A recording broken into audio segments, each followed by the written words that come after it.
de mais nada, agradecer, Júlia, pela sua disponibilidade. Eu sei que você é uma pessoa que tem uma agenda super, super complicada, né?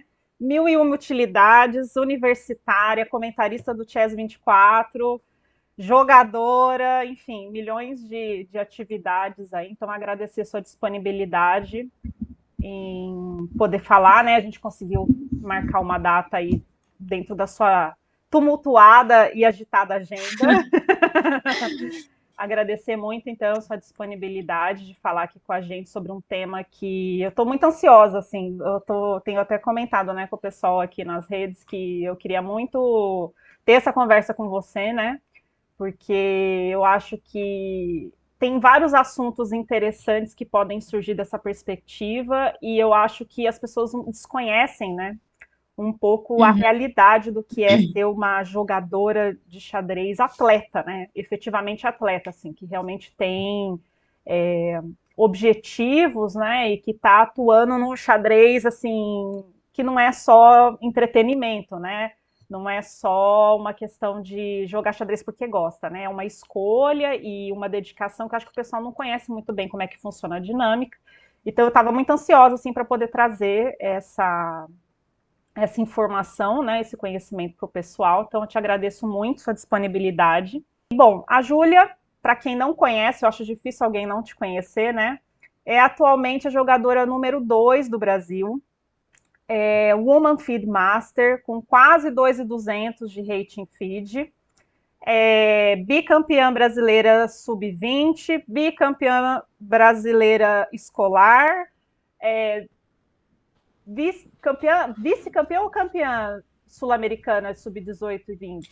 Eu fui vice 2 vezes Vice também. Eu não duas vezes, consegui sul-americana. nenhum. É. Bicampeã paulista também, né? Uhum. E campeã brasileira universitária? É, eu fui uma vez, sim, também, campeã brasileira universitária. Isso. E também tem duas normas aí de W e M, né? Então tá aí quase, quase já conseguindo. Se não fosse a pandemia, com certeza já teria chegado lá, né? É, a pandemia atrapalhou um pouquinho os planos, mas. Acabou. Imagino, posso imaginar como que isso deve ter impactado, né? Bom, então, essa então é a Júlia, e também, né, a Júlia tem um trabalho muito legal como comentarista, né, no Chess 24, e também faz parte do projeto que a gente já conversou aqui com as meninas, né, do projeto Rumo à Maestria, Damas em Ação. Então, ela também integra esse pessoal e faz também aulas, né, na Aham. Twitch, e tem o canal dela próprio, o canal autoral da Júlia, que ela também faz um treinamento com o pessoal, estuda, enfim. A Júlia é mil e uma utilidades, mas a Júlia é principalmente, né, acho que uma das grandes referências do que é ser uma jogadora de xadrez profissional, né, no sentido de que ela está aí com uma carreira e caminhando, né, para se consolidar como uma atleta do xadrez, efetivamente. Então, isso com certeza coloca, né, algumas questões específicas, e é sobre isso que a gente vai falar hoje, assim. Que ano você começou a jogar, Júlia? Assim, o ano que você jogou o primeiro torneio? Olha, faz tempo, mas eu acho que o meu primeiro torneio foi em 2007 ou 2006, mais ou menos assim. Eu tinha 9 para 10 anos, né? Foi o meu primeiro brasileiro, brasileiro escolar, né? Então E já tem aí, aí quantos anos você está jogando? Tem há um 2007, bom tempinho, uns 17 anos. já tem bastante tempo, né? Começou bem, bem nova, né? É. E me diz, como é ser uma jogadora de xadrez no Brasil? Conta pra gente como é essa Olha, parece mais vida. difícil do que parece. Parece, assim, tem vários desafios que a gente enfrenta, né, ao longo. Eu acho que assim, por exemplo, que nem você comentou, né? Eu faço faculdade também, então isso é um desafio um pouco maior conciliar, mas eu acho que se eu não tivesse no trabalho que eu tô hoje, ia ser muito mais desmotivante, na minha opinião, Uhum, porque eu trabalho com xadrez e quando eu comecei, eu nunca pensei que eu ia trabalhar com xadrez. Porque quando a gente fala que a gente vive de xadrez, muita gente pensa em dar aula, né? Então, dar uhum, aula ou fazer outra coisa relacionada a ensinar, né? uhum. Mas eu nunca pensei que eu ia ser, né? Que pelo menos eu receberia essa oportunidade, que nem eu recebi. E foi num momento muito gratificante, porque foi na pandemia, né? Onde muita gente perdeu o emprego e eu ganhei o emprego. Então eu tenho que Uhum, agradecer muito isso, né? E foi uma oportunidade que me motivou muito mais a ser jogadora. Por um lado, que a gente vai falar disso mais pra frente, né? Por um lado, atrapalhou um pouco minha rotina de treinos, uhum, porque tem eventos, principalmente na pandemia, os eventos online deram um boom gigantesco, então tem evento para cobrir quase todo final de semana. sim. Mas ao mesmo tempo, eu tô acompanhando ele Carlsen Nakamura, então às vezes dá uma certa animação, né? Você Uhum. acompanhar esses jogadores. Então, eu falo pro pessoal que eu até cansei de acompanhar o Carlsen, né? Acho que eu tô desde 2020 vendo a cara do Carlsen, não aguento mais ver o Carlsen, né? Então, mas, assim, ser uma jogadora profissional hoje, eu acho que é possível. Muita gente, muitas meninas têm medo, né? Uhum, Principalmente acho que pelos pais, que muitos pais, inclusive os meus, meio que obrigam a fazer uma faculdade, que depende do ponto de vista, ele é obrigatório ou não, depende do que você quer seguir. Os grandes uhum, jogadores, por exemplo, nenhum deles fizeram, né? A uhum, Judite, por exemplo, estudou em casa, então isso é muito relativo, mas isso é muito questão mais de educação, né? O xadrez não é um esporte que é muito popular, então é uhum. natural os pais terem medo, né? É Sim. natural, os pais terem medo de você arriscar tudo, né? Então, mas não falo que a faculdade ela atrapalhou de um certo modo, né? Se eu pudesse só me dedicar ao xadrez desde os 7 anos, eu acho que não sei, poderia ser diferente, mas como eu não sei o futuro, né? É. Mas ao mesmo tempo, a faculdade ela me ajudou em alguns momentos, porque às vezes você está em competições, você está em fases ruins, o que acontece, e às vezes Uhum, você só ter o xadrez, às vezes você pira, né? Se você só tem o xadrez, né? Se você só tem o xadrez e aquilo que só você tem tá indo ruim, né? Não tá indo uhum, bem, então você fica meio assim. Então a faculdade, às vezes, em momentos, sei lá, que eu tava na bad com xadrez, eu estudava pra faculdade, eu completamente esquecia o que estava acontecendo, né? Daí eu voltava com mais animação. Tem uhum. tudo o seu lado bom e tudo o seu lado ruim. Mas o que eu deixo de mensagem para as meninas é que é sim possível ser jogadora de xadrez. A gente tem vários obstáculos, né, para poder superar, mas no fim eu acho que é possível sim. Eu acho que isso que você falou é verdade. O fato de ser uma modalidade, né, que não é muito popular no Brasil, né, isso com certeza impacta muito, né? Porque se você decidisse ser jogadora de xadrez e fosse russa, né, seria completa, ou Sim, georgiana, né, ou chinesa, seria completamente diferente sua realidade, no sentido de que provavelmente você teria um incentivo, né, institucional para seguir essa carreira, você seria considerado uma atleta por parte do Estado, e você poderia se dedicar integralmente, né, a estudar e a treinar e a participar de torneios, inclusive podendo jogar os torneios importantes, né? Porque isso também eu acho que acaba sendo uma dificuldade de ser jogador de xadrez no Brasil. A gente tem uma escassez de torneios no Brasil de torneios de alto nível, né? Torneios de elite, assim. Você tem aham, um ou outro que aparece, então assim, eu acho que, por exemplo, isso tem uma incidência direta no rating, né, das pessoas no Brasil. As pessoas que não têm possibilidade de sair do Brasil para jogar, elas têm um rating baixo porque tem muito pouco torneio que está, né, assim, valendo o rating feed para começar, né, e que tenha numa média de rating alta. Então isso também é uma sim, dificuldade, o fato da gente estar num país onde o xadrez não é exatamente a modalidade mais popular, né? Se você decidisse ser jogadora de futebol, talvez você tivesse muito mais incentivos, né? Do que escolhendo ser uma jogadora de xadrez. Acho que isso também acaba impactando um pouco, né? Essa realidade específica da modalidade de xadrez no Brasil, né? Você acaba sendo como se fosse uma alienígena, né? Uma alienígena aí que tá jogando sim. xadrez aí, né? Decidiu jogar xadrez. Então, realmente, isso é bastante complicado, assim. E me diz uma coisa, eu entendo essa questão que você falou sobre o fato do seu esse seu trabalho paralelo, né, como comentarista do Chess 24, acabou interferindo bastante na sua rotina de treinamentos, né? Mas assim, conta pra gente como que é a sua rotina de treinamento, assim, como era, né, antes desse trabalho e como é agora, assim, para o pessoal ter uma ideia do que a gente está falando, né, em relação à preparação e a estudo de alguém que está jogando nesse nível, né? Acho que as pessoas desconhecem um pouco o que é essa realidade de não necessariamente estar se preparando para um torneio específico, mas ter que manter uma regularidade, né, de treinamento e uma rotina e também um treinamento com objetivos, né? Sim, é difícil, na verdade. Como eu falei para você, tem um lado bom de você trabalhar com xadrez, né, de ser comentarista do Chess 24, mas tem um lado também que ele toma muito o seu tempo, né? Por exemplo, agora que terminou, né, o torneio de candidatos, eu acordava às 6:30 da manhã, né, e só parava à noite. E na verdade, à noite ainda tem esse plus, que eu tenho a faculdade, né? Então eu ficava o dia inteiro só modo zumbi, né? Então eu não Uhum. tinha. Isso atrapalha um pouco também a faculdade, né? Eu tenho o efeito inverso também. Então, às vezes, tem tanto evento para cobrir que eu não tenho tempo para estudar para as provas. Então, eu tenho que estudar no intervalo de algum mísero tempo que sobra, né?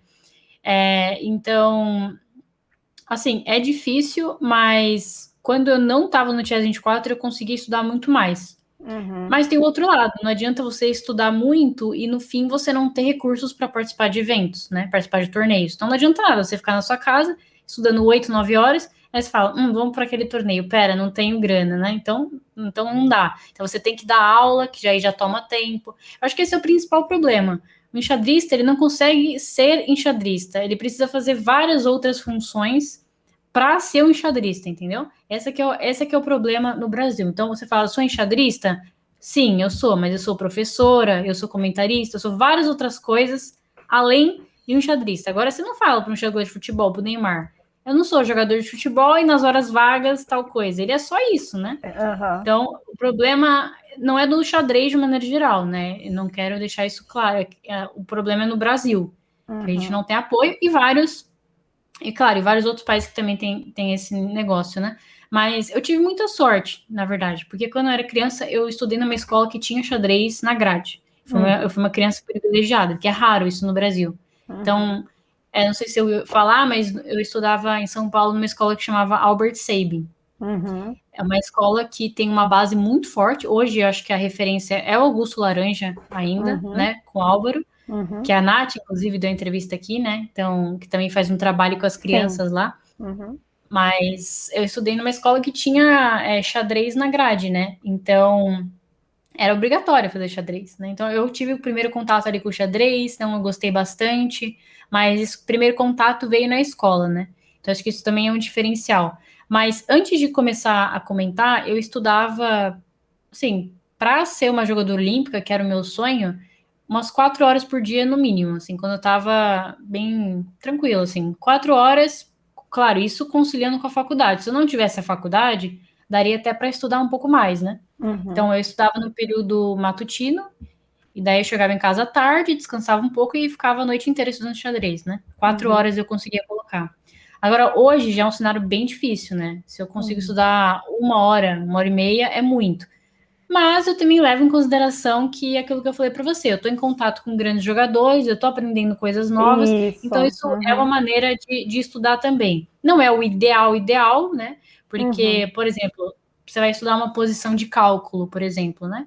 Ali você fica meia hora, 40 minutos numa Sim. posição, estudando. Eu não posso ficar 40 minutos numa transmissão pensando no lance do cálculo, né? O pessoal vai dormir na live. Então tem que ser muito espontâneo.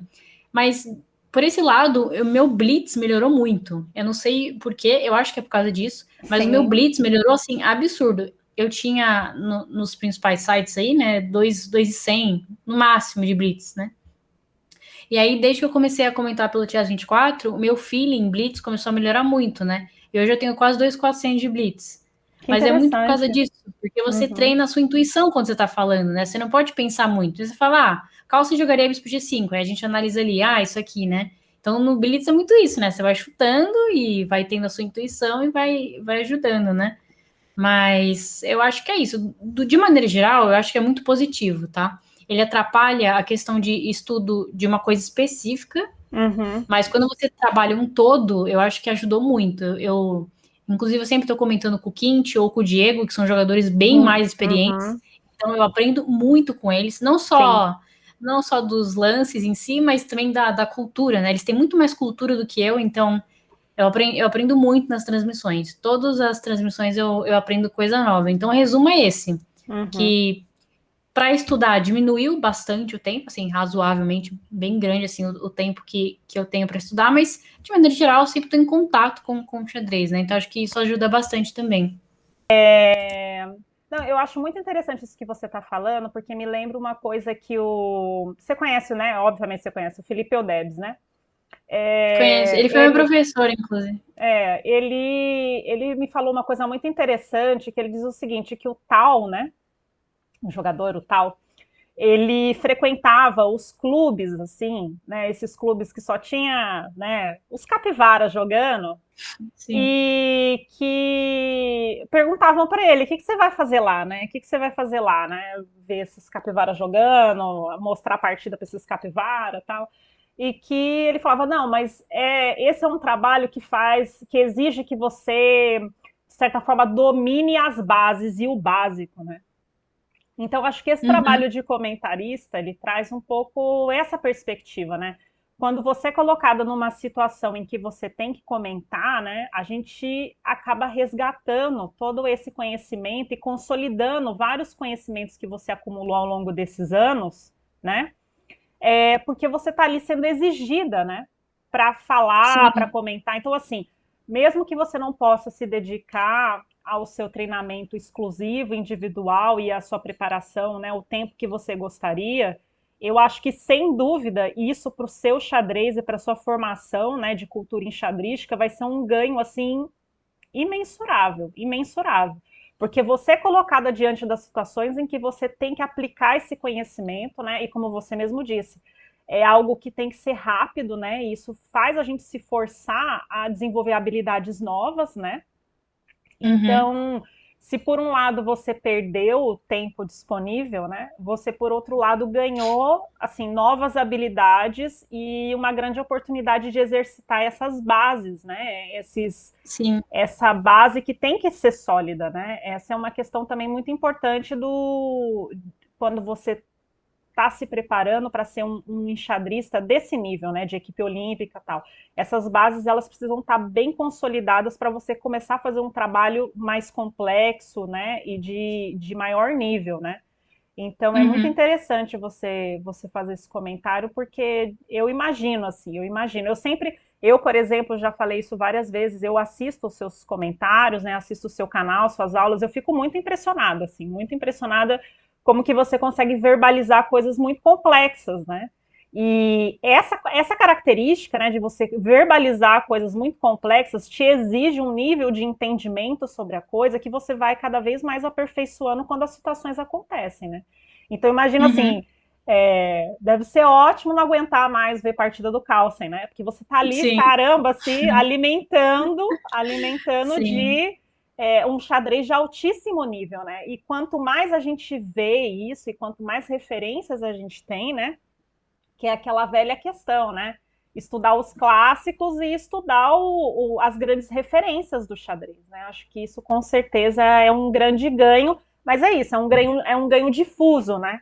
Você não está fazendo aquele treinamento, vamos dizer assim, específico para a sua carreira, né? Para os seus objetivos como jogadora de xadrez, né? Uhum. E deixa eu te Sim. perguntar uma coisa. Assim, você tocou já em vários pontos, né, sobre as dificuldades de ser uma jogadora de xadrez no Brasil, mas você acha que existe alguma dificuldade adicional, extra, pelo fato de você ser mulher, né? Você acha que ser uma jogadora de xadrez te coloca alguns desafios específicos? Você vê algumas dificuldades relacionadas a isso? Olha, eu acho que sim, porque principalmente no meu trabalho, né, que é comentarista, eu acho que no começo, hoje o pessoal já tá mais acostumado, né, completou um ano que eu trabalho no Chess 24, né, mas no começo foi muito difícil, porque não parece, mas eu sempre fui uma pessoa muito tímida, então sempre fui assim, ok, pessoalmente eu até falo, bato um papo, né, mas frente às câmeras eu sempre tive medo, né, então Uhum. quando me enviaram essa proposta do Tias 24, isso foi na pandemia, né, lá em março de 2020, eu até fiquei meio em choque, assim, porque eu nem sabia o que fazer, né, ia ligar ali ao vivo e eu ia ficar parada, sem falar nada, né, e daí eu fui melhorando cada vez mais isso, né. Tanto é que eu acho que hoje eu dou aulas, né, muito melhor do que eu dava antes, né, porque agora eu já me acostumei bastante a apresentar, entre aspas, o assunto para as pessoas, né, então, mas eu sofri muito no começo, né, eu já falei isso no meu canal, inclusive, quando tocaram nesse tema, que é o tema do machismo, né, eu sofri muito no começo, eu pensei em desistir muitas vezes, assim, é incontável as vezes que eu pensei em desistir, tinha vezes que eu acordava e não queria comentar no Tias 24, de pedir demissão mesmo, porque eu não aguentava mais, assim, porque tem os dois níveis de pessoas, né, tem aqueles que não aceitam que uma mulher está num lugar importante, porque, para quem não sabe, eu não só comento, né? Eu direciono tudo no português. Então, eu sou a diretora do conteúdo em português. Então, além dos comentários, eu tenho que gerenciar toda a equipe, né? Eu tenho que preparar eles para as competições, preparar para comentar, enfim. Tudo ali no background eu tenho que resolver, né? Então, já tem esse tipo de pessoa que não gostam de ver mulheres em papéis importantes, e tem aqueles que duvidam da sua capacidade técnica, né? Então, por exemplo, eu já recebi muitos comentários inclusive nas transmissões recentes, né? Por exemplo, eu acerto uma linha, o quintiliano, por exemplo, o quinte, ele acerta uma linha do Carlsen, tá tudo bem. E daí eu acerto uma linha e eu tô usando engine, entendeu? Esse tipo de comentário que eu recebo. Então, inclusive, tá registrado, vocês podem até ver, eu não apago os comentários do YouTube, eles estão lá para quem quiser ver, porque eu gosto de registrar essas coisas, porque quando as pessoas duvidam, eu tenho provas, né? Então elas falam, é feio a Júlia ficar acertando os lances com a engine, sendo que a gente nem usa engine nas transmissões, mas a pessoa, ela gosta de ter esse argumento como defesa para ela, né? Para ela não aceitar a verdade. Então, eu levo numa boa, eu não apago esses comentários, mas eu levo numa boa porque já faz um ano que eu tô trabalhando com isso. Então, eu sei que a internet é um meio muito tóxico. Mas no começo, no eu início deve sofri ter muito. sido bem, bem difícil, né? Porque você também acaba pensando se por algum momento vale a pena, né, você estar se expondo a esse tipo de Exatamente. situação, né? Eu acho que essa é a principal pergunta. Não é que você está duvidando de você mesmo, você sabe a sua capacidade, mas eu acho que é aquela coisa mais assim, dos efeitos emocionais disso. Tipo, vale a pena eu ficar aqui me expondo a esse tipo de situação, a esse tipo de, né? Eu entendo do que você está falando. Exatamente, porque provar, a gente não precisa provar nada para ninguém, pelo menos esse é o meu Exatamente. ponto de vista. Eu sei que eu cheguei até aqui, eu sei que eu tenho capacidade, né?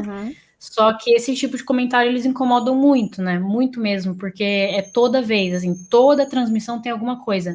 As pessoas, elas pegam alguma coisa que tem em você, qualquer coisa que te incomode, aí elas vão lá e falam, né? Isso não acontece, por exemplo, o Quinte com o Diego. E daí tem os tipos também que da aparência, né? As pessoas chegam na Ah, transmissão sim, era isso mesmo que eu ia te falando da perguntar. Com aparência. certeza deve ter ouvido muitas questões assim. Você está comentando xadrez e a pessoa está falando sobre a sua roupa, sobre o seu cabelo, sobre, né, coisas que não Exatamente. têm absolutamente nada a ver com o que você está dizendo de conteúdo, né? Elas não estão ouvindo o conteúdo, elas estão vendo só né, o que está em volta. Exato, e às vezes você fica se perguntando, né? E esses tipos de comentários são os que mais ocorrem, mais, assim, disparado, até mais do que os insultos, né? Das partes técnicas, qualquer outro tipo. Esses são os mais que ocorrem. Eu fico me perguntando, será que as pessoas estão aqui por eu estar apresentando ou por esse fator, né? Da aparência? Porque isso desmotiva muito mais do que elas acham que motiva se 50 pessoas estarem falando se eu sou bonita ou se eu sou feia. Eu não ligo, né? E Tô trabalhando. provavelmente você já escutou o comentário, que é um comentário assim que para mim é o pior de todos, que é o seguinte: quando você rebate, né, esse tipo de comentário, a pessoa fala: "Não, mas eu só tô te elogiando", como se ela Ah, estivesse é. fazendo Não. algo bom, né? Assim, você não está reconhecendo que eu estou te fazendo um elogio. E quando a pessoa não se dá conta de que isso não é um elogio, né? Eu acho que Sim. esse é o pior comentário, porque a pessoa ainda insiste no erro, né? Ela insiste no erro achando que ela está Sim. fazendo algo certo, como se ela estivesse, né, valorizando você, falando que você é bonita ou você é não sei o que, durante uma transmissão de xadrez, né? Sim, esse é o ponto, né? E, inclusive, eu falei isso em um outro bate-papo, né? Que por conta disso as pessoas têm a imagem que eu sou brava. Porque eu não. Tipo, eu sou a brava do Chess 24, porque eu não tenho paciência para esse tipo de coisa. Eu chego e falo. Porque se você deixa acontecer, parece que é natural, entendeu? Se você deixa um mandar, aí o outro manda, aí o outro manda. Aí vai virando uma festa. Então eu já Exatamente. falo: você mandou elogio, vai ser banido. Uhum. Vai ser banido do canal. Você quer assistir canais de beleza, de qualquer outra É, vai em coisa, outro de lugar, né? Uhum. desfile? Vai ali, tem vários desfiles, Victoria's Secret, o que você quiser ali, tem todos os desfiles ali. Aqui eu tô apresentando, né? Uhum. Eu já falei isso várias vezes, mas sempre tem alguém, sempre, Uhum. sempre. E isso é muito desmotivante, como eu falei, porque eu tô no meu trabalho, né? Uhum. Assim, no meu canal pessoal, a gente até tolera um pouco mais, porque eu não tô trabalhando, eu tô ali mais descontraído com a galera, mas aí eu bato um papo, né? Eu sou um pouco mais flexível. Falo, gente, eu não gosto, né, que fica elogiando. Por mais que eu Uhum. esteja aqui brincando com a galera, eu não gosto desse tipo de, de comentário, né? Mas eu acho incrível, assim, pessoas que chegam numa live de xadrez e elas acham que tem liberdade para falar esse tipo de coisa, né? Sendo que É. sabe que incomoda. Se eu não respondo, é porque incomoda. Se uma Uhum. pessoa gosta, ela fala, obrigada pelo elogio, ou alguma coisa do tipo. Uhum. Mas, enfim, tem É. lugar para tudo, né? Acho que esse é o É. resumo da ópera. Eu acho que isso é muito sério, porque, assim, em primeiro lugar, né, quando você se coloca nesse lugar de exposição, você sabe que esse tipo de situação pode acontecer. Mas eu acho que existe, né, um trabalho muito importante também, que eu acho que faz parte, assim, desse grande universo que a gente está lutando, né, que é essa questão de ter mulheres em posições de autoridade e poder vamos dizer assim, esses lugares que as pessoas não estão acostumadas a ver mulheres, né, presentes, de ser educativo, né, nesse sentido de que as pessoas precisam entender essa lógica que está por trás do elogio, né, do argumento do elogio, né, porque na verdade quando ela fala esse tipo de coisa durante uma transmissão de xadrez, e aí poderia ser, por exemplo, durante uma palestra, poderia ser durante, sei lá, uma sessão num tribunal, entendeu? Poderia, ou, por exemplo, já aconteceu, né? Isso, eu já vi vários casos de ter alguma política falando, né, na tribuna, e aí alguém faz um comentário, nossa, como a Vossa Senhoria é linda, tal. O que elas não entendem é Uhum, que essa lógica, ela está vinculada a uma questão estrutural, que é ver a mulher como um objeto, né? Então, assim, o que ela tem, né, se resume ao que ela é, ao que ela parece, né? Então, assim, esse olhar que está muito viciado por parte dos homens de olhar uma mulher e não se dar conta de que o que tem por volta não é algo que precisa ser admirado, desejado, comentado, né? Isso é um uhum. processo assim que ele está mudando, mas ele ainda é muito consolidado na nossa sociedade. E não é só no xadrez, né? Como eu disse, na política, em vários lugares onde a mulher se apresenta com essa posição, né?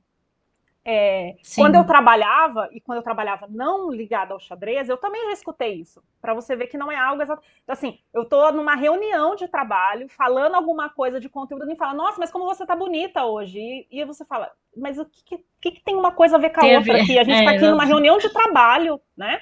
Sim, Eu é estou mais ou menos coordenando isso. essa reunião e você está falando que eu estou bonita, assim, o que tem a ver uma coisa com a outra?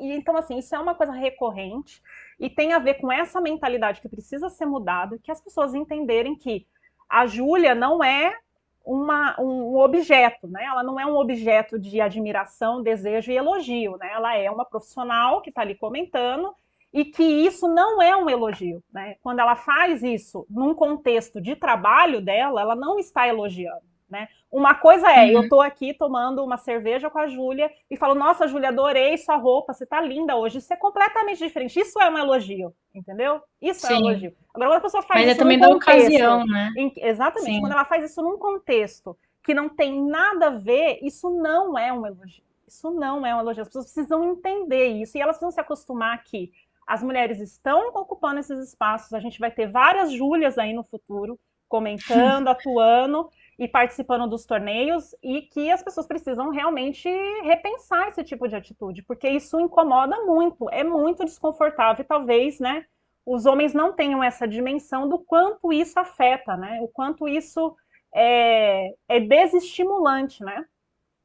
Sim, mas assim, deixando bem claro que isso não acontece só com as mulheres, mas acontece muito mais com as mulheres do que Muito com os homens. mais, Isso sim, acontece, acho que na verdade é um problema meio que cultural do brasileiro, né? Ele coloca a sim. beleza meio que acima de tudo. Uhum. Mas isso acontece com todos, né? Não só com homens, mas com mulheres também. Mas se você pegar a frequência de pessoas que Não, falam não tem disso de mim nas comparação. transmissões, se você comparar com o Quintiliano, com o Diego, com o Cricor, né? Que são os três principais ali, não tem Uhum. comparação. Eles podem até receber um elogio uma hora ou outra, mas você não sabe se estão brincando, por exemplo, né? Exatamente, Às vezes tem. exatamente. Porque com a mulher nunca é brincadeira. Nunca é Uhum. brincadeira. Você É. sabe que a pessoa vem com intenção, porque ela sempre vem ali, né? Uhum. Tudo bem que pode ser que tenha um comentário ou outro que vai chegar nos homens, claro, sempre tem uma mulher Uhum. que vai lá também. Isso também, não é só porque o homem fala da mulher que é errado e a mulher fala do homem tá certo. Não, tá errado Uhum. também. Também tá Você tá errado, no claro, ambiente de eles não estão ali trabalho, para isso, né? Uhum.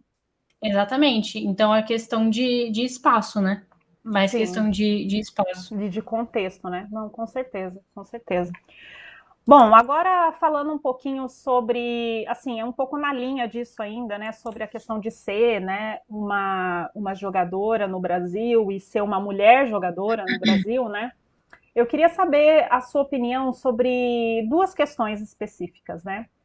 A primeira delas é em relação à premiação dos torneios femininos, né? A gente sabe que historicamente, quando você tem torneios, né, vamos dizer assim, principalmente os torneios como assim o campeonato estadual, né, paulista, catarinense, enfim, de qualquer estado, né, essas competições que você tem a versão absoluta e a versão feminina, ou por exemplo o campeonato brasileiro que você tem a versão absoluta e feminina, esses campeonatos que você tem replicados, né, a gente vê Uhum. uma diferença de premiação muito grande, né?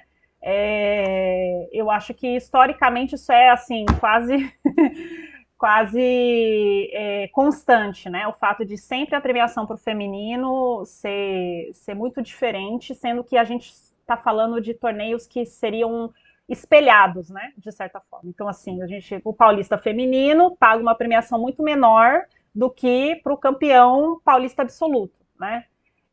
Eu Uhum. queria saber o que você pensa sobre isso, assim, sobre o impacto que isso pode ter, inclusive, em relação à motivação, né, em relação à valorização, né, da jogadora. O que você pensa sobre essa questão da premiação específica? Eu acho que isso entra muito em conta, na verdade, da participação feminina, né? Porque muita gente. É uma pergunta até polêmica que muita gente faz, né? Por que a categoria feminina? Por que criar uma Uhum, categoria feminina se as mulheres querem disputar de igual para igual com os homens? Mas não tem as mesmas condições. Se uhum, fosse 5 mil mulheres jogando, 5 mil homens jogando, eu concordo, não tem porquê ter categoria feminina. Mas você tem, sei lá, a cada 100 mil homens, 10 mulheres jogando, como que você quer ter as mesmas condições, sendo uhum, que é um ambiente completamente diferente? Então, você só pode querer as mesmas coisas se as condições são iguais. Então, a mesma coisa é premiação. Eu já joguei abertos do Brasil, que tem 30 mil reais em premiação, e o primeiro lugar do feminino, e só tinha o primeiro, não tinha nem segundo, não tinha nem terceiro. Era 500 reais. E assim, de 30 mil, né? uhum. Então, uma coisa bem triste, né? Porque é uma premiação bem baixa, né? Não vale a pena citar, né, os torneios que fizeram isso, acho que todo mundo conhece aí os principais eventos, né? Uhum. Inclusive, já deixando essa deixa, tirar o chapéu para o Floripa Open, eu acho que de todos os abertos que tem, é o que mais dá incentivo para o xadrez feminino, coloca acho que R$ 1.000 para campeã e vai descendo, 800, 700, né, até Acho o que é o que mais décimo. tenta se aproximar, né, assim, de uma premiação decente, né, assim, e não tão diferente, né? Uhum. Mas aí tudo bem, aí não vale, mas também não vale a mesma máxima, né? Eu não acho que assim, num aberto do Brasil, por exemplo, tem 4 mil para homem, tem que ter 4 mil para mulher. Também não acho um pouco justo, porque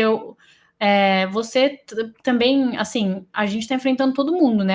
Então, na verdade, a gente concorre a duas Uhum. premiações, né? Então, também colocar totalmente igual, também não estou muito de acordo, né? Seria esse meio termo que, na minha opinião, o Floripa Open encontrou. Uma Uhum. premiação que seja justa, mas também Uhum. que seja justo para aquele que jogou com os grandes mestres, ficou lá em cima e Uhum. ganhou uma boa Que seja premiação. proporcional, né?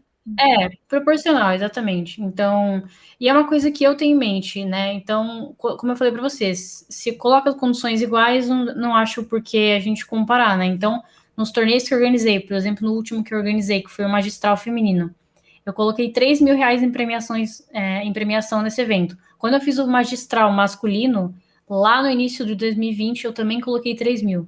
Uhum. Então, igual, né? Eu vi campeonatos estaduais, por exemplo, online, que estão acontecendo, que o absoluto era mais que o feminino. Mas por quê? E ainda mais online, né? Que você não precisa nem sair de casa. Por que você coloca mais para o absoluto e menos para o feminino, né? Uhum. Então, Eu e acho essa que esse. questão. Não, pode falar, desculpa. Não, pode falar. Não, não, pode continuar, desculpa, eu não queria te interromper, É, não. eu só ia fechar que é por conta disso que tem poucas mulheres jogando, né? Muitos fatores, claro, a gente vai entrar nisso, mas você colocar uma premiação baixa, como eu falei, é muito difícil ser enxadrista do ponto de vista financeiro. Então você vai para uma viagem, então, sei lá, Paraná, você vai gastar com passagem, você vai gastar com hospedagem, e aí o que você recebe de retorno é zero, né? Você vai até sair perdendo muitas vezes. Então, por exemplo, uma menina que está começando ou que já joga bem, mas não joga no nível da Juliana Teral, por exemplo, e só tem esse prêmio pro feminino. Você não acha que ela já vai meio desmotivada? Sim. Sim. Uhum. Pô, tem a Júlia, tem a Catier, tem a Juliana Teral, e aí eu vou lá ganhar o único prêmio do feminino. Ela pode até ser otimista e pensar, mas a maioria das meninas meio que desanima, né? E se Uhum. você coloca uma premiação, não precisa nem ser, sei lá, 5 mil. Você coloca uma premiação que distribua em várias. E digo mais, uma coisa que eu gosto bastante, que inclusive eu vi nos torneios online, é você dar premiação em livro.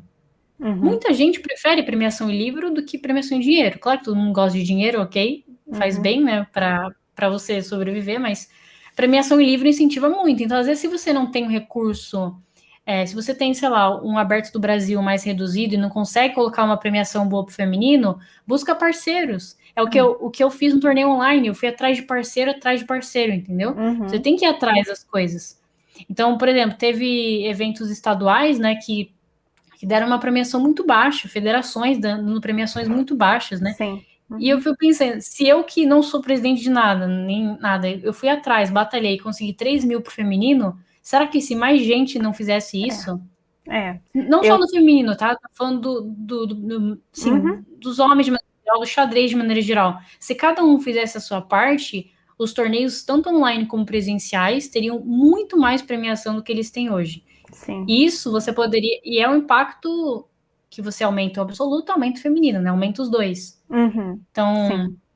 eu acho que, não sei, assim, se eu conseguir 3.000, e olha que eu tenho poucos contatos, assim, né? Então, se eu Uhum. conseguir uma premiação que é ok, né, para um torneio online, eu acho que mais gente poderosa, entre aspas, né, poderia conseguir mais. Então, se todo Sim. mundo se unisse, que esse eu acho que é o resumo, assim. Se as pessoas se unissem, eu acho que o xadrez ia muito mais para frente do que ele vai hoje, né? E eu falo muito isso do xadrez feminino. Eu falo para as pessoas que eu conheço. Eu vejo, na minha opinião, os homens muito mais unidos do que as mulheres. Isso eu Uhum. presencio.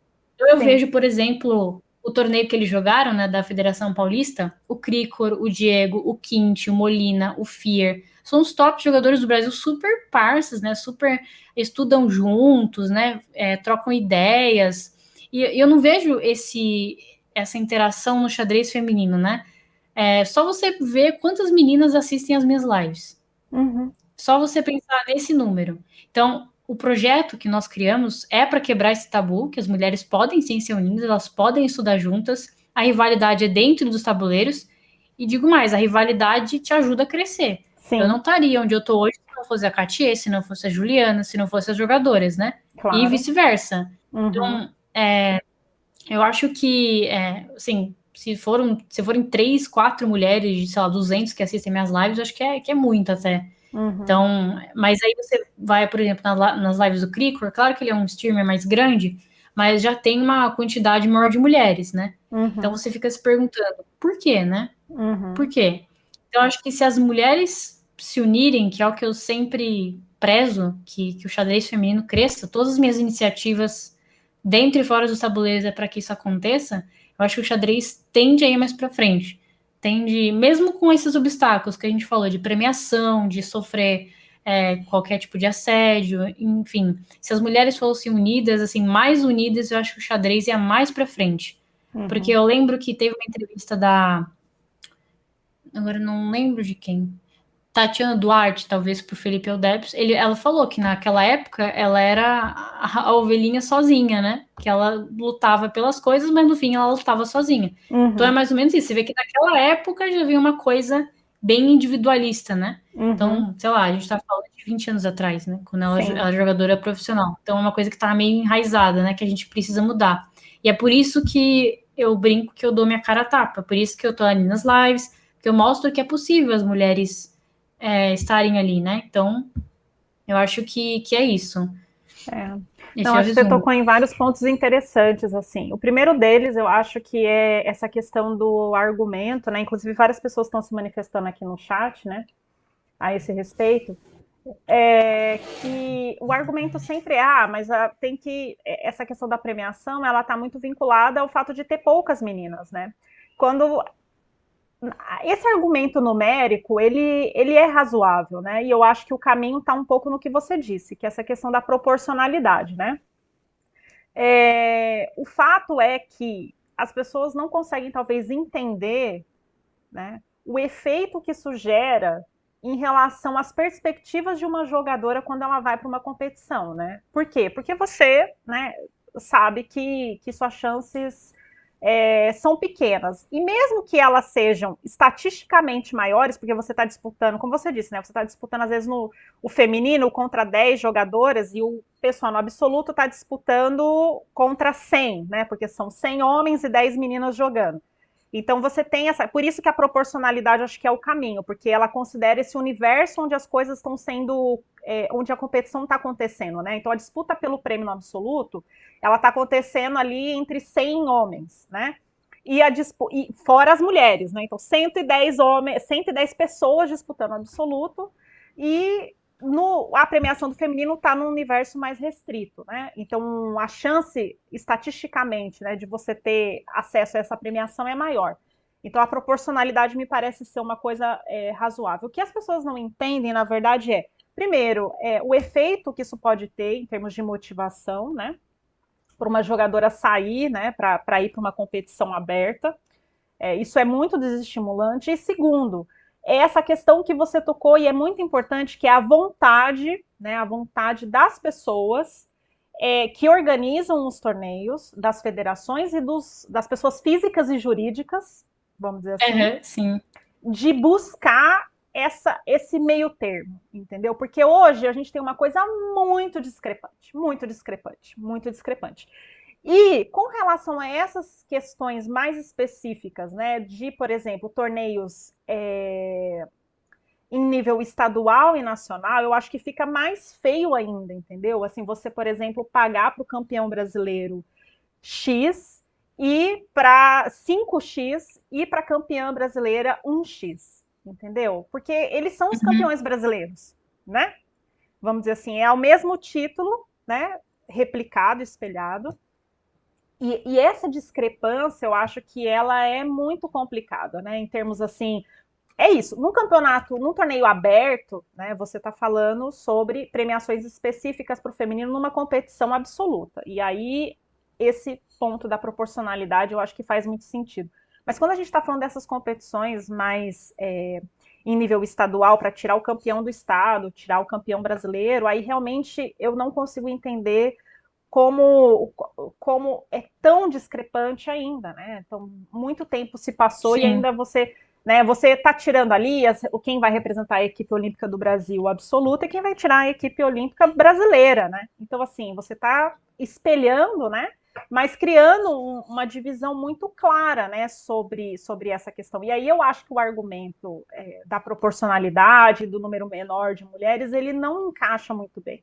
Eu acho que ele se encaixa nisso que você falou, que são as competições abertas, né? As competições onde você está ali realmente disputando o prêmio num número menor de pessoas, né?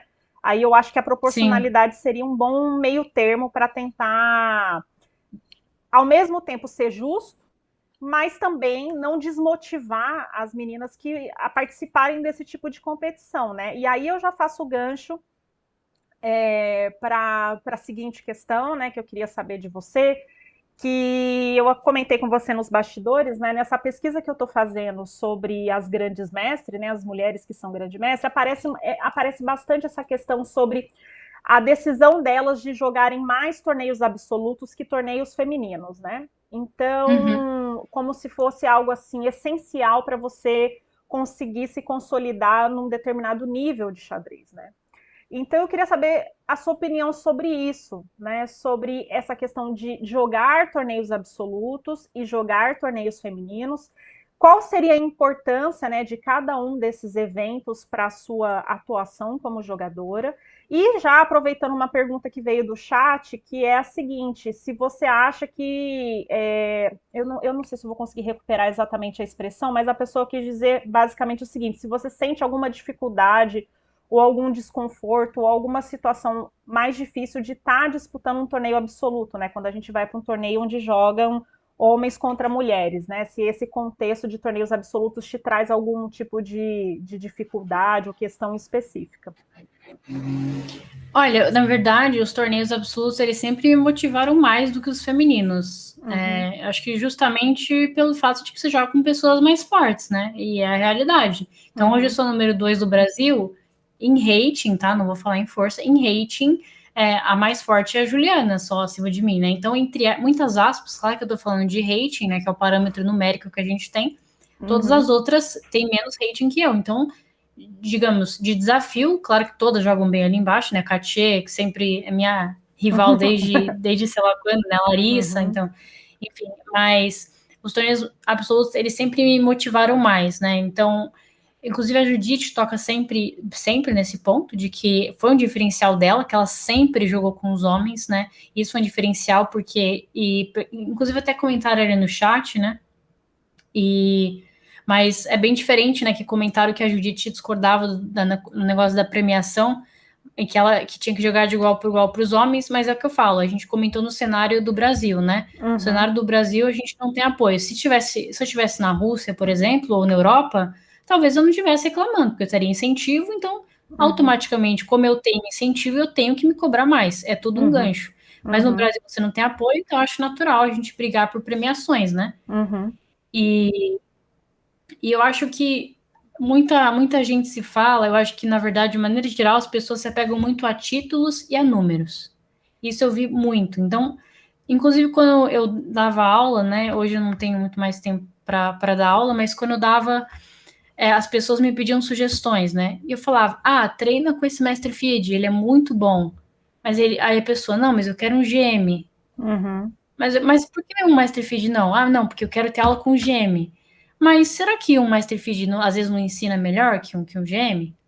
Então, eu já recebi feedback de pessoas que disseram que aprendem comigo coisas que às vezes elas não conseguem aprender com gente mais forte. Não tem a ver com titulação, tem a ver com didática, né? E eu uhum, acho que é a mesma coisa quando a gente se aplica ao xadrez de alto rendimento. Você não tem que se apegar a título. Isso, quando eu tinha aula com o Matsura, ele me ensinou muito isso, porque era uma coisa que eu tinha dificuldade. Eu falava, Matsura, mas eu quero ser MI, eu quero ser GM. Eu não aguento, né, ficar no MF, enfim. uhum, Ele falou, estuda.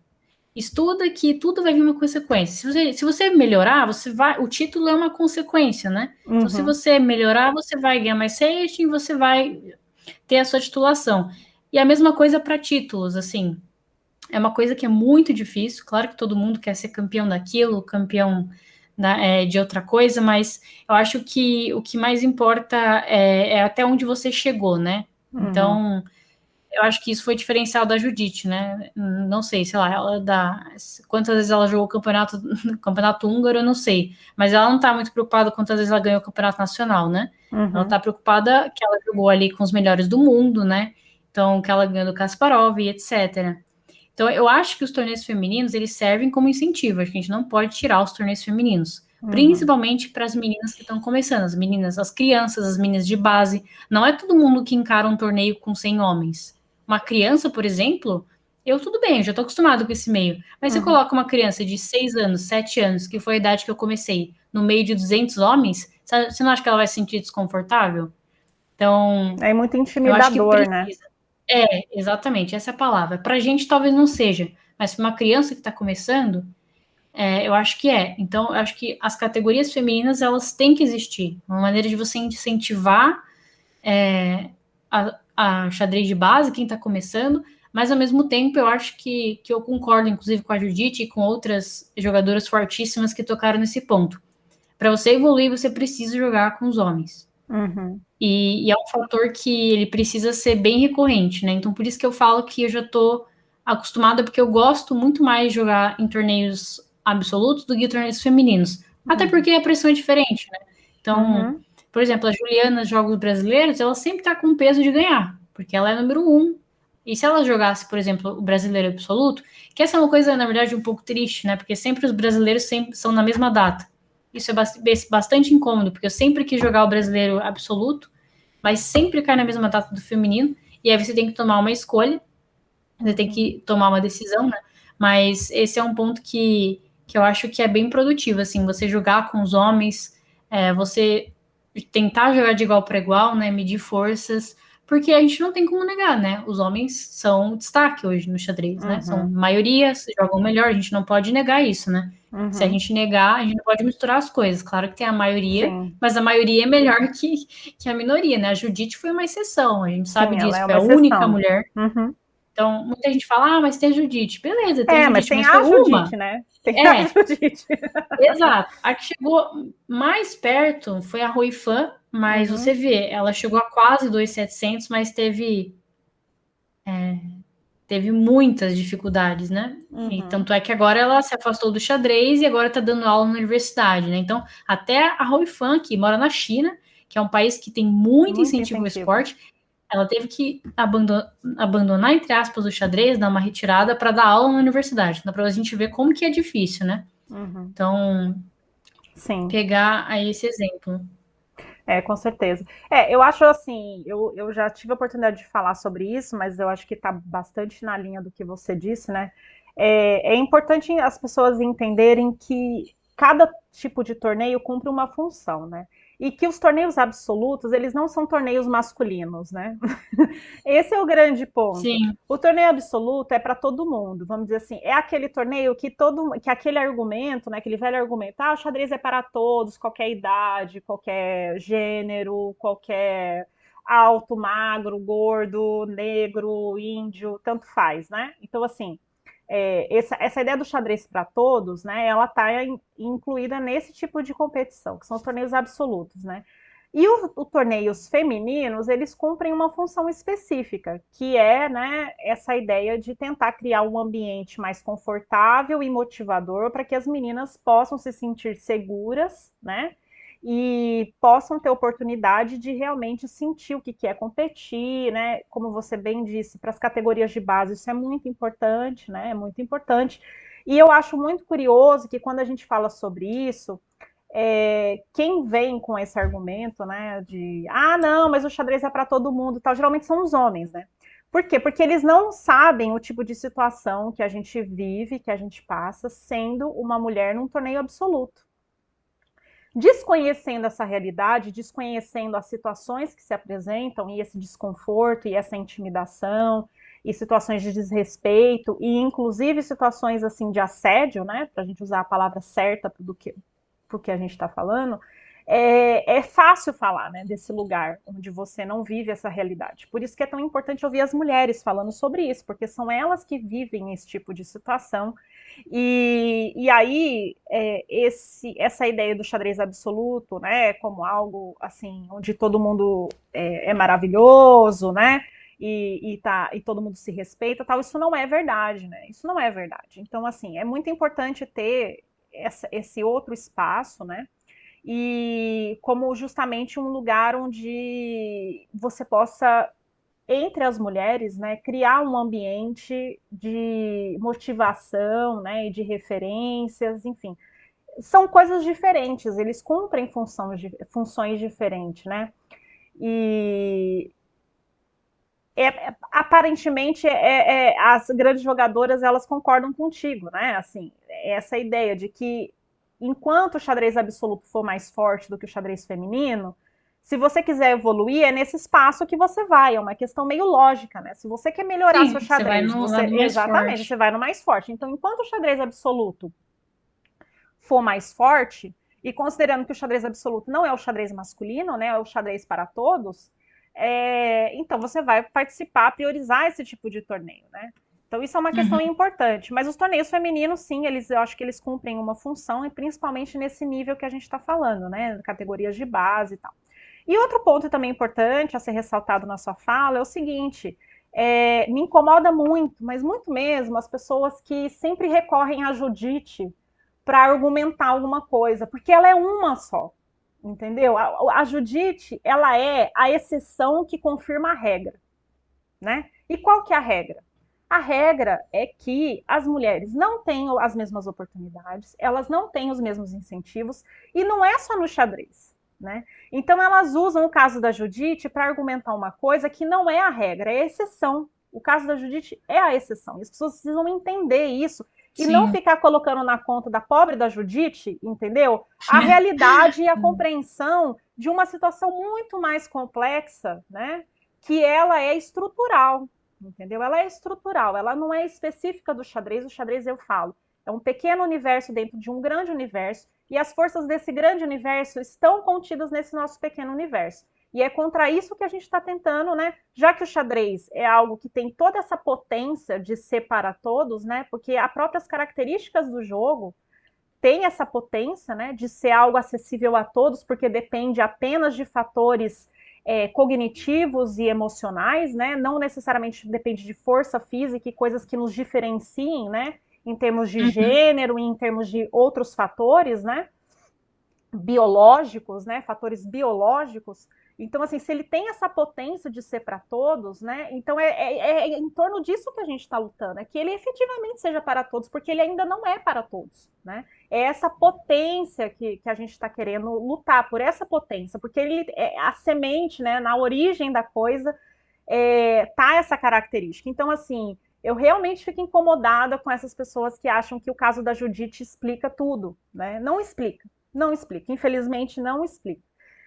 Seria ótimo, né, que fosse só uma questão de, então, é só fazer o que a Judite fez, né?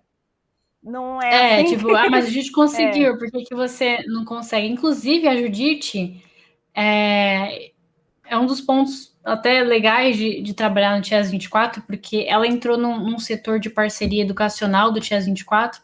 Então, Uhum, eu tive a oportunidade de ter uma reunião com a Judite uhum, desse tema de xadrez de alto rendimento. Eu falei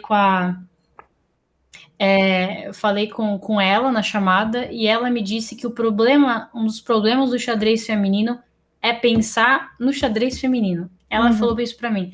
Ela falou, por exemplo, que ela vê jogadoras. Ela não estava falando de maneira geral, porque ela sabe que, como a gente mencionou, em países tem apoio X, em outros apoio Y. Ela estava levando em consideração as jogadoras, por exemplo, chinesas e as jogadoras russas. uhum. Elas falaram que quando ela teve contato com grandes nomes, inclusive, que poderiam vir a ser grandes jogadoras, ela sentia que as meninas pensavam muito em títulos femininos. Então, Uhum. por exemplo, no meu caso, vamos supor, eu sou mestre FIDE feminina, eu quero chegar a grande mestre feminino. Não, porque você está se limitando, porque tem mais do que isso para você Tem mais do que alcançar. isso, exatamente. Uhum. Então, a Judite, ela fala que as meninas, um dos problemas das meninas também é você pensar baixo, digamos assim. Você pensa no que é o limite do feminino, que é o grande mestre feminino, que é o máximo do xadrez feminino que você pode alcançar. Mas ainda você tem MI, que é até mais que WGM, e você tem GM, né, absoluto. Então, por que você está pensando pequeno se você pode ir mais além, né? Porque se você Aí que pensar no tá. GM, se você pensar no GM, você conquista o WGM e ainda já tá ali, né? Se você Sim. pensar no WGM, aquilo é o máximo, aquilo é o seu teto, né? Então você vai disso para baixo, né? Mas Então é isso eu essa achei muito questão legal. estrutural, mas essa é a questão estrutural que eu estou falando, entendeu? Essa questão estrutural, né, quando eu falo, é justamente essa mentalidade, né? As mulheres, elas sempre foram, assim, colocadas num lugar, né? E é desse lugar que a gente está querendo sair, vamos assim, né? que é justamente isso. As titulações, de novo, ser grande mestre, e ser mestre internacional e ser mestre FIDE não são titulações masculinas, são titulações absolutas. Elas são para todos, né? Só que no xadrez existe essa mentalidade de que quem chega a esse ponto são os homens, porque eles são maioria, e na maioria, né? Isso é uma coisa interessante também, que a Natália falou na nossa conversa, e é super interessante, que o fato de você ter uma concorrência maior, né, um universo de concorrência maior, acaba gerando mais competitividade, mais dedicação para conseguir ser melhor, né? Então, assim, você está com 10 meninas, né? Disputando um título, é diferente de você estar com 100, né? Disputando o mesmo título. O seu incentivo e o seu preparo e tudo o que vem em torno disso, né? É completamente diferente. Então, de fato, isso que a Judith fala é super, super interessante, assim. Porque o xadrez feminino, ele cumpre uma função, né? Os torneios femininos, ele cumpre uma função, mas o xadrez absoluto, ele é para todos, ele não é masculino. Assim como as titulações, né? Não são titulações exclusivas para os homens. Mas qual que é a realidade que a gente tem? A realidade dos fatos. Nós temos que 2% dos grandes mestres no mundo são mulheres. Entendeu? É isso que eu ia falar. E vocês vão me dizer que realmente só isso tem a ver com a questão das mulheres serem nessa proporção piores do que os homens? Ou os homens serem nessa proporção melhores do que as mulheres? Não. Isso claramente demonstra que tem outras questões envolvidas, né? Tem outras questões envolvidas nessa cadeia de incentivo, né? E eu acho que essa mudança de mentalidade, né, em relação aos lugares que a mulher pode chegar, aos lugares que as mulheres podem alcançar, isso é muito, muito importante, né? E mais do que isso, eu sempre repito essa questão porque ela é uma questão fundamental. Nós não somos inimigas dos homens. Os homens têm que ser os nossos aliados nessa luta, porque eles ainda são maioria na maior parte dos espaços, e são eles que tomam as decisões, são eles que destinam as verbas e os recursos, né? Então, assim, quando a gente convencer, né, e trazer os homens para essa luta conjunta, né, de que a gente não está lutando por supremacia e estamos lutando mais por igualdade e justiça, tudo vai se colocar em outra dimensão, né? Então, assim, eu acho que esse é o grande ponto e a grande questão que está por trás de toda essa nossa conversa, né? Nós não estamos querendo que as mulheres sejam beneficiadas ou que elas alcancem uma posição melhor do que a dos homens. A gente só quer uma posição mais justa, mais equilibrada e também de mais proporcionalidade, né? E os homens entenderem isso é muito importante, né? E para eles entenderem isso, é importante eles escutarem o que a gente tem a dizer, né? E escutar a realidade que acontece, né? As situações que acontecem. Então, por isso que, mais uma vez, reforçando a importância desse protagonismo, né? Das mulheres, delas falarem, se apresentarem, se exporem, ocuparem esses espaços para os homens terem a oportunidade de conhecer essas realidades. Porque muitas vezes, né, é uma questão de entender mesmo, de entender, de conhecer, de ouvir, de dialogar, de chegar num ponto, né, em que as coisas comecem a ficar um pouco mais claras, né, sobre o que a gente está falando, né, do que a gente está falando. Então, eu acho que é muito legal isso que você trouxe sobre a Judith, e eu acho eu acho que vai muito na linha disso que eu tenho percebido, né, na história das grandes mestres, assim, né? E também como elas foram incentivadas a não pensar dentro dessa caixinha, né? Como elas foram incentivadas a pensar assim, eu posso ir além, né? Então, assim, não é só esse espaço que me pertence, esse espaço feminino. Eu posso ir além porque esse espaço além é de todos, né? Para todos. Então, eu posso chegar lá, né? E essa perspectiva é muito importante, trabalhar essa perspectiva é muito importante, e que bom que a Judith, né, que é a grande musa inspiradora aí para todas as jogadoras, vestiu essa camisa, né? Vestiu essa camisa de não limitar, né, os objetivos e as ambições das mulheres enxadristas, né? Isso é muito legal, muito legal. E a Judith, ela também é privilegiada, né? Porque não é só ela tem uma família que sempre incentivou, né? Isso é um fator também importante. Então, as irmãs são jogadoras extremamente fortes, né? Que a Susan e a Sofia. Inclusive, a Susan tem um trabalho fantástico na Universidade dos Estados Unidos, né? Sim.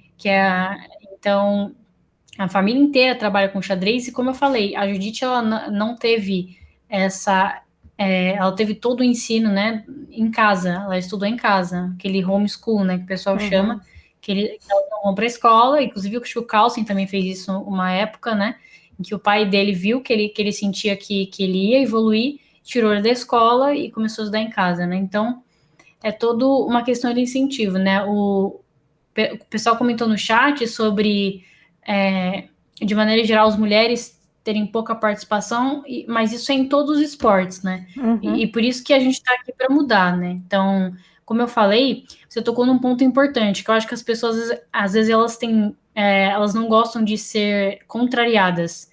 E eu não tenho problema em nenhum em alguma pessoa discordar do que eu falo. É assim que a gente aprende e leva uma discussão, né? Então, a pessoa discordar, por exemplo, do que a gente está falando aqui, é normal, tem gente que pensa diferente. Se todo mundo pensasse igual, o mundo seria Alice, né? País das Maravilhas. Então, a gente tem que pensar diferente mesmo, mas não é pensou errado, sai daqui. Vamos discutir para a gente formular um pouco mais nossas ideias. Por que você pensa isso? Por que você pensa aquilo? E aí a gente chega num consenso. Tem muito esse negócio de repulsão, né? Eu penso certo, você pensa errado, então a gente não se fala mais, né? Cansei de discutir, é assim, né? Então as pessoas, se elas pudessem unir ideias, né? Se juntar, acho que elas entenderiam um pouco mais. A gente entenderia um pouco mais os homens, e os homens entenderiam um pouco mais as mulheres. Acho que é uma coisa recíproca. Então, poucos homens que eu converso sobre isso têm vontade realmente de entender o nosso lado, né? Então, por isso que é legal esse tipo de entrevista, eu gosto muito de falar desses temas. Então, quando eu dei entrevista para o canal do Quinte, ele também foi super aberto, né? Então, eu acho que, como eu falei, tem que ter os dois, né? Sim. Tem que ter os dois. Legal. E, Júlia, quais são seus objetivos agora, como jogadora? Como comentarista, eu sei que você vai continuar com esse trabalho, né, no Chess 24, essa vertente sua continua, né? Você continua trabalhando para eles aí. Foi o que eu falei para você, né?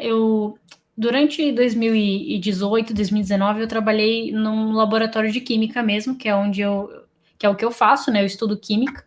Então, eu trabalhei no laboratório e eu amei trabalhar no laboratório, assim. Eu nunca tinha trabalhado, né? Estágio, você fica maravilhado, né? Primeiro contato ali.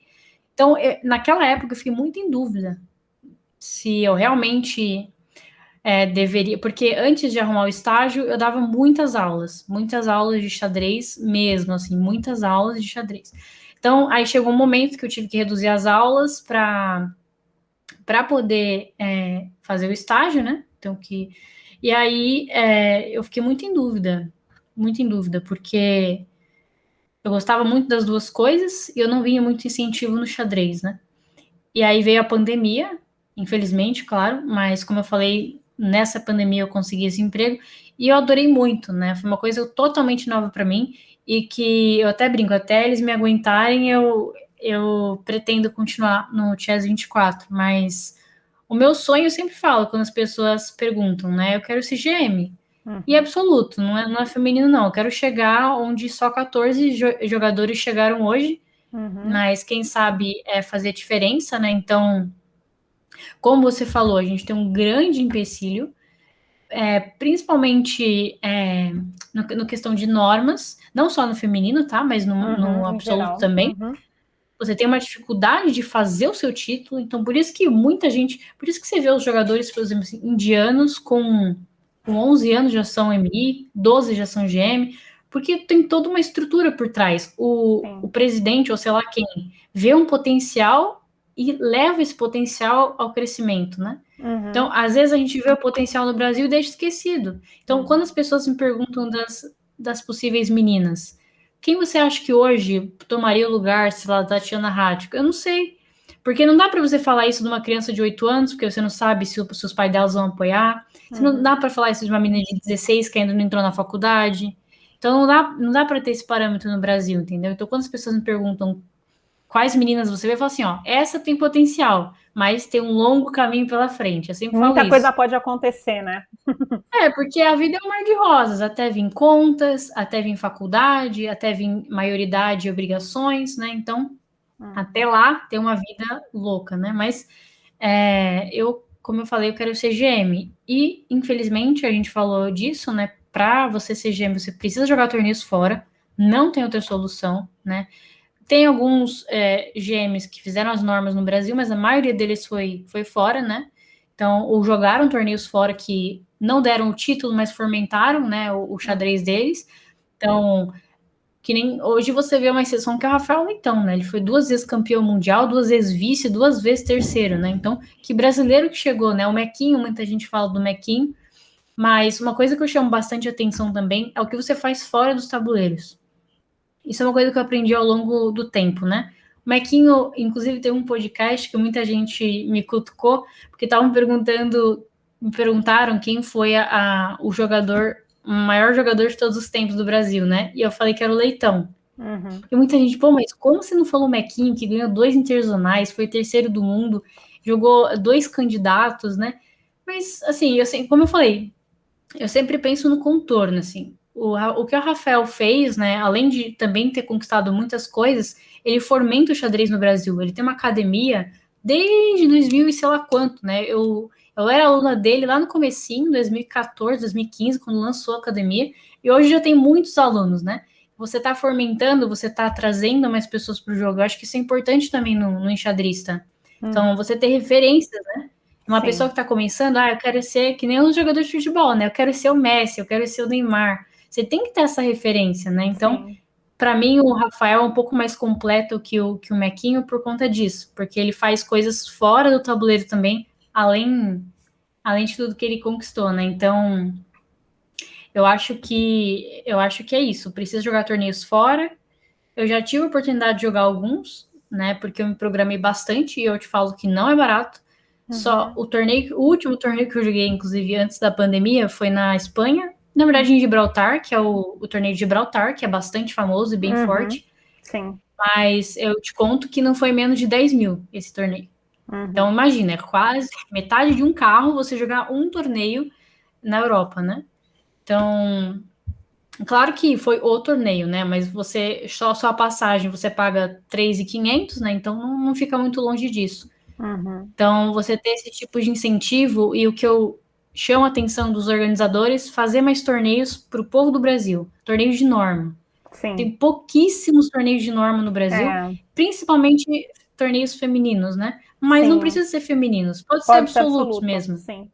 Mas o problema é que nos absolutos raramente convidam as meninas. Então pode ser absoluto, mas convida, né, as meninas. A Juliana Teral, por exemplo, eu vi ela sendo convidada para um torneio de norma uma vez. Foi um torneio no Rio de Janeiro. Uma vez que teve. E a Feliciana, né, que foram as duas convidadas. Mas tem pouquíssimos torneios de norma de maneira geral, né? Então, Sim. eu acho que é não, é mais ou menos isso. complicado mesmo, né? É muito complicado, principalmente porque é isso, né? Para você chegar, para você conquistar esse objetivo, você vai precisar de um suporte, né? Um suporte, seja de, vamos dizer assim, institucional, né? De alguma federação ou de alguma instituição, ou mesmo privado, né? De algum patrocinador que queira investir na sua carreira, né? Que queira te dar essa oportunidade de chegar e, de fato, eu acho que se a gente conseguisse, eu me lembro, né, na época que eu jogava ainda, tinha muito torneio de norma, né? Eu lembro que cada torneio aberto que tinha, Eu lembro. logo em seguida tinha um torneio de norma, né? E era muito, assim, isso era muito bom, né? Muito positivo, porque você já tinha ali os jogadores que estavam presentes, você diminui custos, né?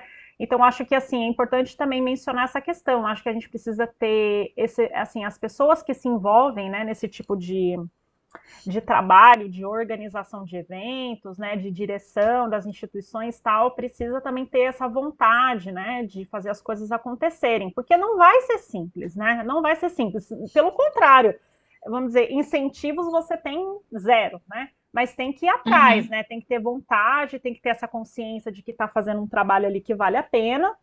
e buscar as condições, né? Que não é fácil, não é fácil, a gente sabe que não é. Então tem que comprar essa briga e tem que lutar e tem que tentar convencer patrocinadores, né? Tentar,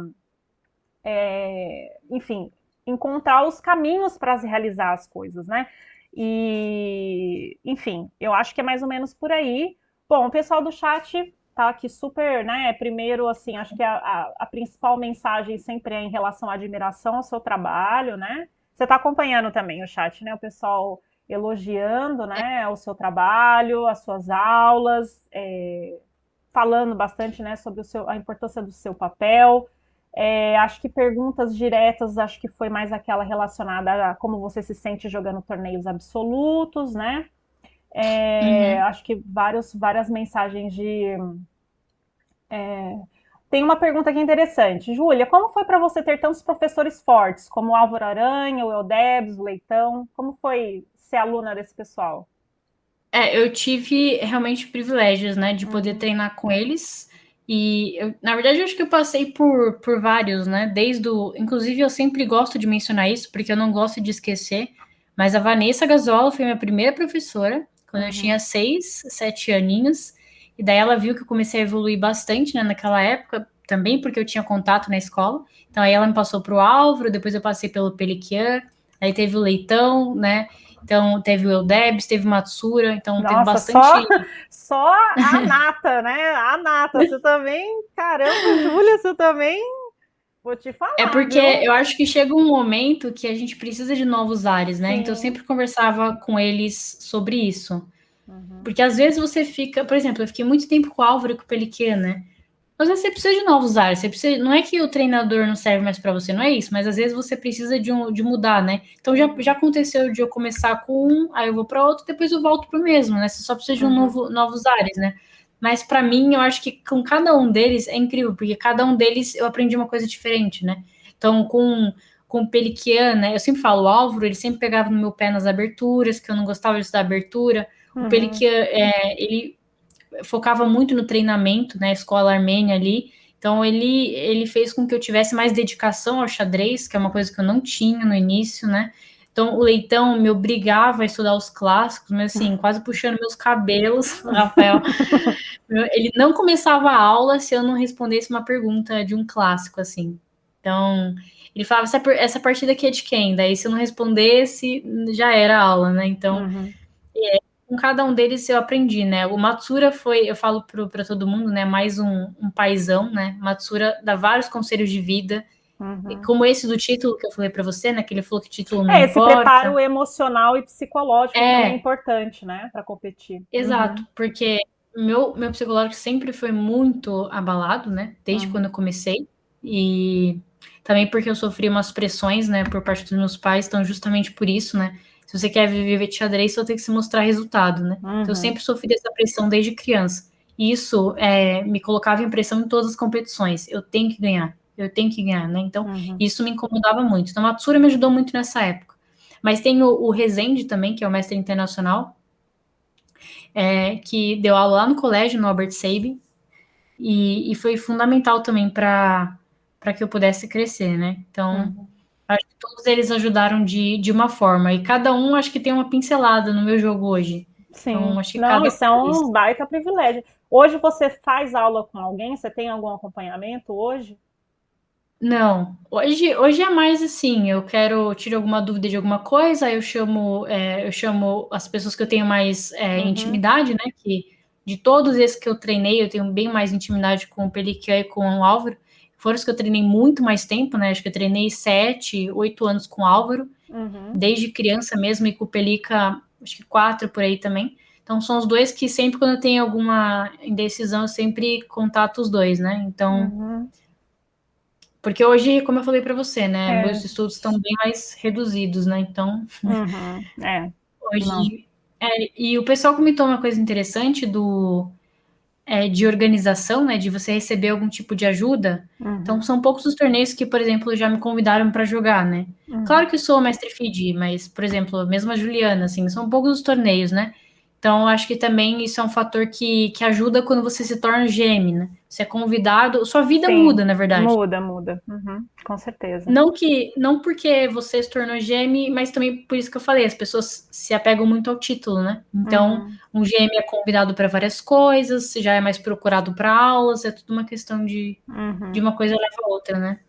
É, mas de fato, acho que precisa ter esse olhar, né, por parte de quem toma as decisões, esse respeito em relação a investir, né, essa, vamos dizer assim, lapidar esses talentos, né, eu acho que eu faço esse comentário porque realmente me chama muita atenção. Faz 10 anos que eu não jogo torneio, né, eu parei de jogar torneio tem 10 anos.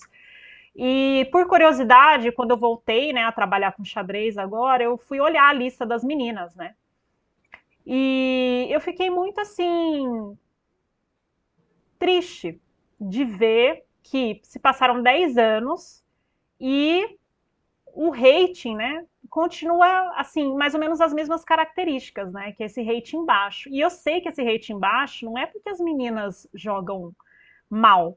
Muito pelo contrário, eu tenho certeza absoluta que aquelas meninas que estão no ranking hoje jogam muito melhor do que a minha geração jogava 10 anos atrás. Eu tenho certeza absoluta. A gente está vivendo um outro momento. O nível de informação e de acesso, né, a estudo melhorou absurdamente. Então, assim, eu tenho certeza absoluta de que aquilo lá não é real, sabe? Uhum. E ele não é real por quê, né? Assim, por que, que ele não representa realmente? Porque falta isso, falta as oportunidades, né, de participar de torneios e essas condições para que a gente tenha mais mulheres com pelo menos acima de 2.000 pontos, né, de rating feed, né? Mas me chama muita atenção a gente ter um número tão reduzido, né, de meninas com menos de 2.000, assim. Isso Eu realmente. concordo, porque sim, é porque quando eu acompanhava antes, né, de querer ir para a equipe olímpica, eu sempre acompanhava a equipe olímpica. Então você sempre tem um padrão, né, que são o quê? Duas, três jogadores acima das outras Uhum, e muitas ali no nível, né, de 2.000, 1.900, que é onde tem a maioria das meninas. E esse padrão foi mudando só jogadoras, mas o padrão foi continuando, né? Então a gente isso. teve, na época, teve a Regi, na verdade teve a Rático, né? Daí teve a Uhum, Duarte, aí uhum, depois teve a Regina, teve a Joara, né? Na verdade, elas até antes, né? Regina uhum, Joara, depois teve a Tatiana Duarte, Tatiana Rático, depois teve a Suzana Chang, uhum. e aí hoje é mais ou menos esse padrão, né?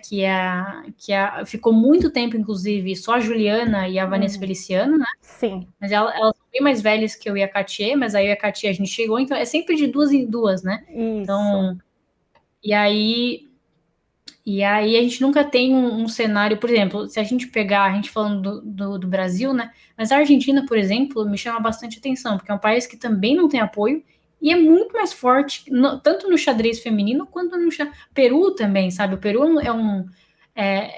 claro que tem um pouco mais de apoio dependendo ali, mas esses países sul-americanos, né, como o Peru, acho que são os dois que eu chamo mais atenção, assim, Peru e Argentina, que Uhum. também não tem apoio, né? Muitos, inclusive, têm condições financeiras até piores. Eles têm equipes fortíssimas. Na Argentina tem mais de 3 jogadores em 2.600, né?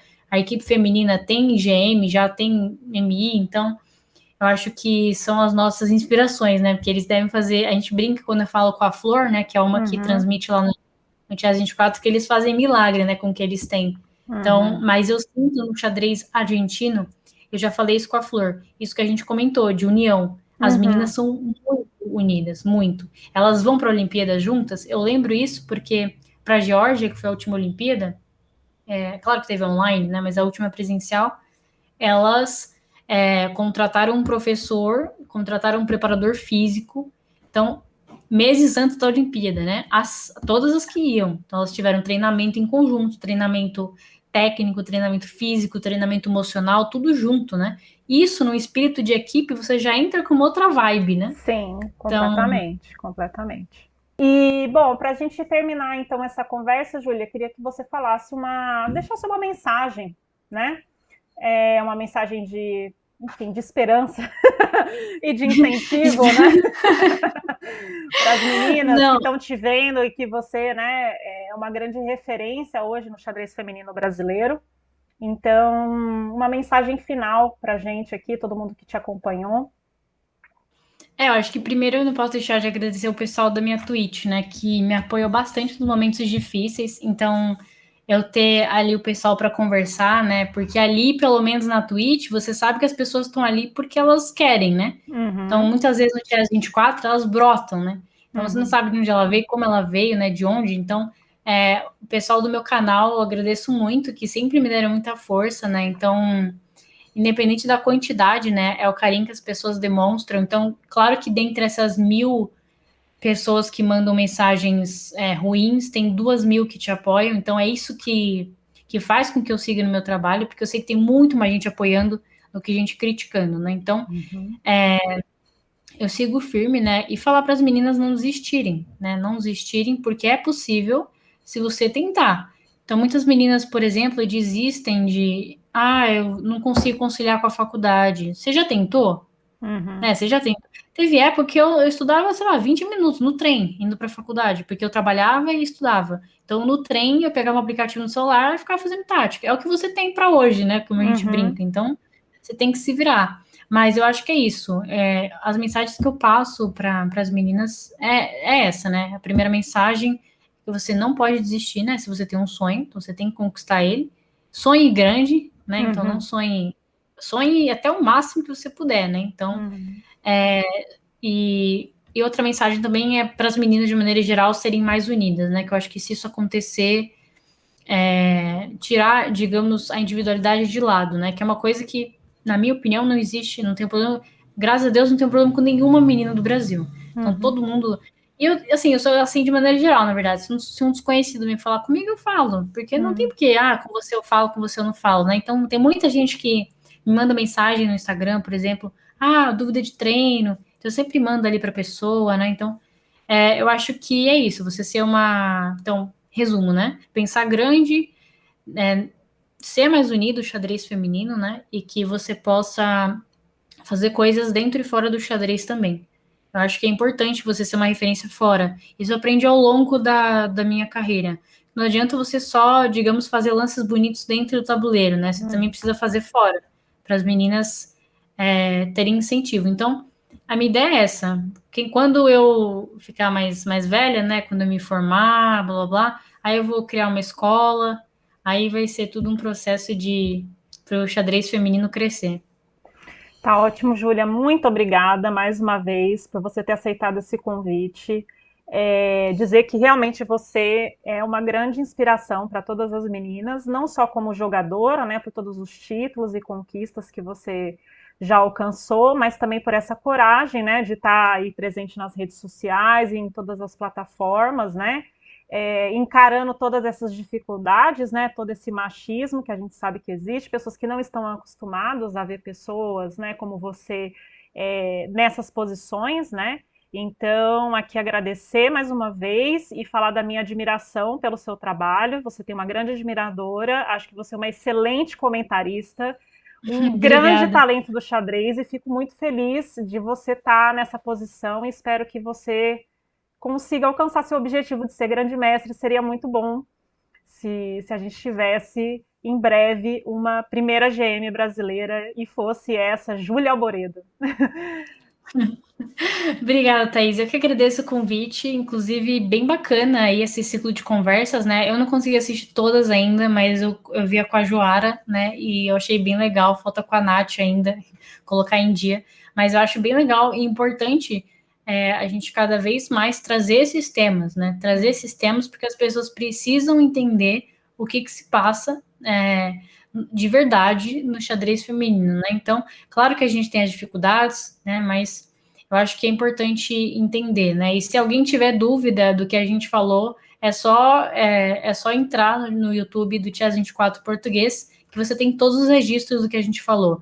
Tanto de assédio, tanto de comentários de falta técnica, tem todas nas descrições do vídeo, porque eu faço questão de não apagar nenhuma, para deixar ali bem registrado.